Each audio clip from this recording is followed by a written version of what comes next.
Time as it is leaves no leaf unturned. Behind the scenes, the reality of my cherished job gradually turned out to be different. Different from what I have been seeing on TV. Different from the fluent voices I have heard for years. Different from the appearances that seemed so flawless.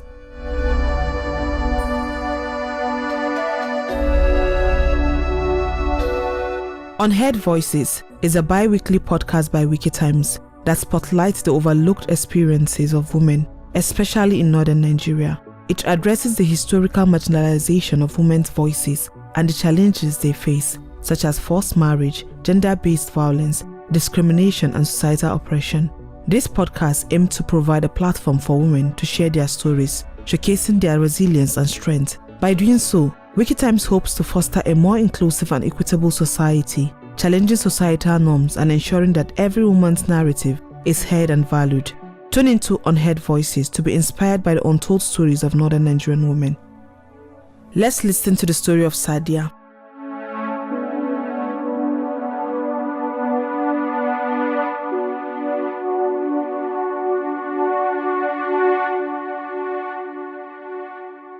In my formative years, I cherished evenings in our family's cozy sitting room, my gaze fixated on the television screen. It wasn't just the news that fascinated me, but the eloquent news presenters who graced the screen. Among them, the female reporters held my attention most. Every night at 8 p.m., I had sit there with a notepad and pen, diligently jotting down the latest events. As the news concluded, I had reviewed my notes, savoring the feeling of collecting knowledge. I often whisper to myself, one day I'll be a journalist. Yet, this aspiration felt distant and surreal. Those presenters appeared flawless, their composure unattainable.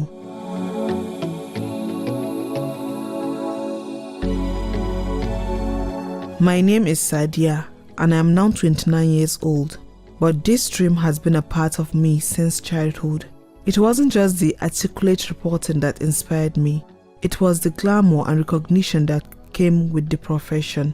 As a teenager, I had sit before a mirror practicing my news presentations, confident that I had excelled in this field. During my secondary school years, I was an active member of the press club. I had confidently delivered news on the assembly ground and immersed myself in various press activities. After graduating, I believed my journalism journey was eminent. My family had always supported my dream, recognizing my passion. However, not everyone shared their enthusiasm. I encountered skepticism from some, including a relative who believed journalism was not a lucrative career choice. They urged me to pursue a better course of study. But how could anything be better than following one's passion? Despite my initial effort to enroll in a mass communication program, fate had other plans. I found myself studying political science due to unforeseen circumstances. Although I started a diploma in mass communication, a prolonged strike at the Polytechnic forced me to seek admission at a conventional university. Yet my determination to enter the field of journalism remained unwavering. A year after completing my mandatory youth service, I secured a job at a prominent television network in northern Nigeria.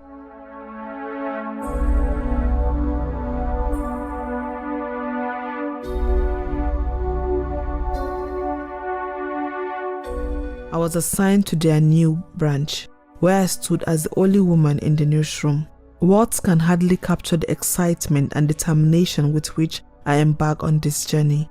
I was living my dream, sitting before cameras and lights, exuding the composure I had long admired. Perhaps I was also becoming an inspiration to young girls. However, time has a way of revealing the hidden truths. Behind the scenes, the reality of my cherished job differed from the flawless image I had seen on TV. The world of journalism was a realm filled with diversity and challenges.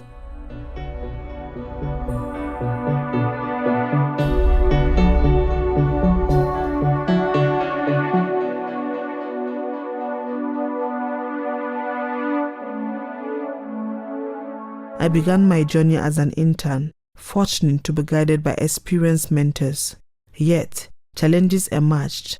not in the usual form but because of my gender, my northern background, and my Hausa heritage. One phrase that frequently resonates in the newsroom, gentlemen of the press, hardly promoted inclusivity. My editor, a Yoruba man, exhibited clear stereotypical biases towards me. He rarely acknowledged my hard work, focusing instead on my mistakes.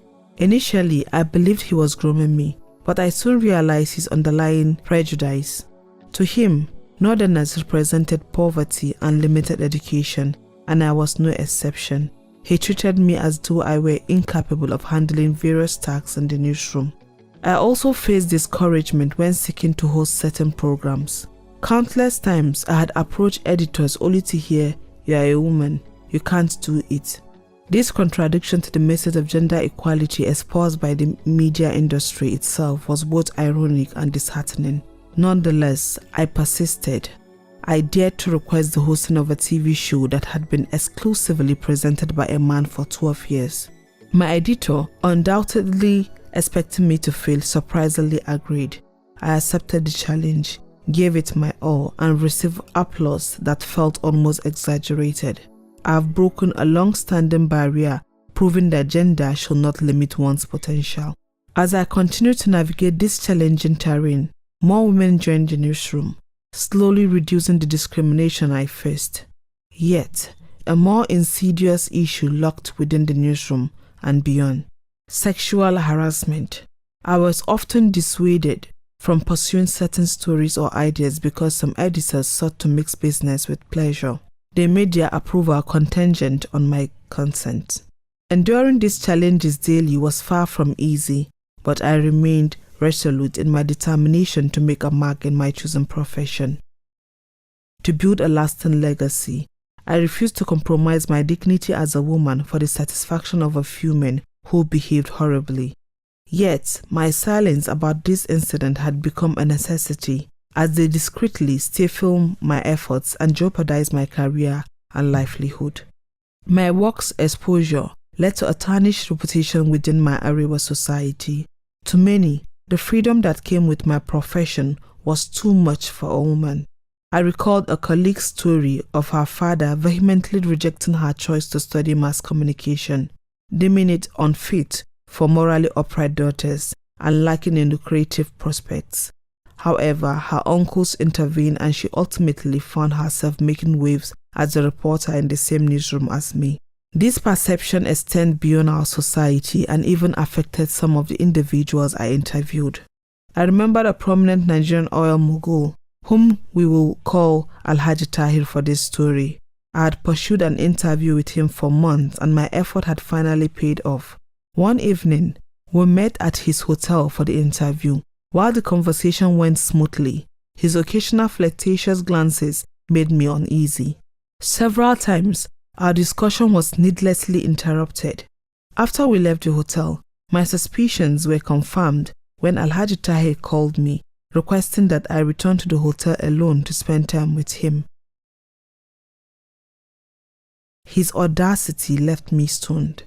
I inquired innocently if there was something I had missed in the interview.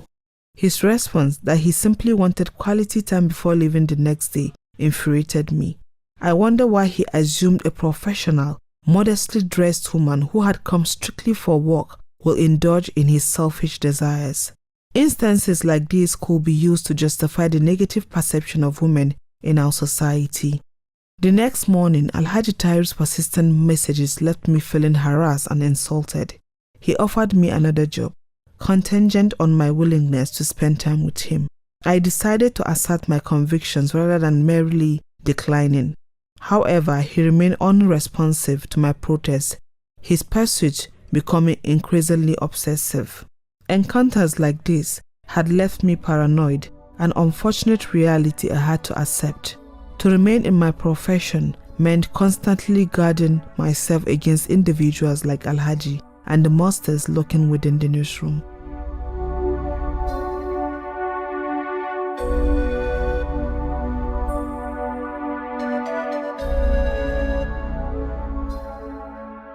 Thank you for joining us on this episode of Unheard Voices. The question for today is, like Sadia, have you ever faced any harassment in your office? or in your workplace. This podcast is brought to you in partnership with the Center for Journalism, Innovation and Development, CJID. It was edited by Ajibola Amzad and produced by Haruna Muhammad. Stay tuned for more empowering stories in our upcoming episodes. We welcome your comments, personal experiences, and the opportunity to feature you in our podcast. Feel free to send us a message at unheardvoices@wikitimes.com or call us at 09021800574. Don't miss out on our updates. You can always listen to Unheard Voices and explore more stories on our website at www.wikitimes.com. See you next time. I'm Salma Nuhu. Bye.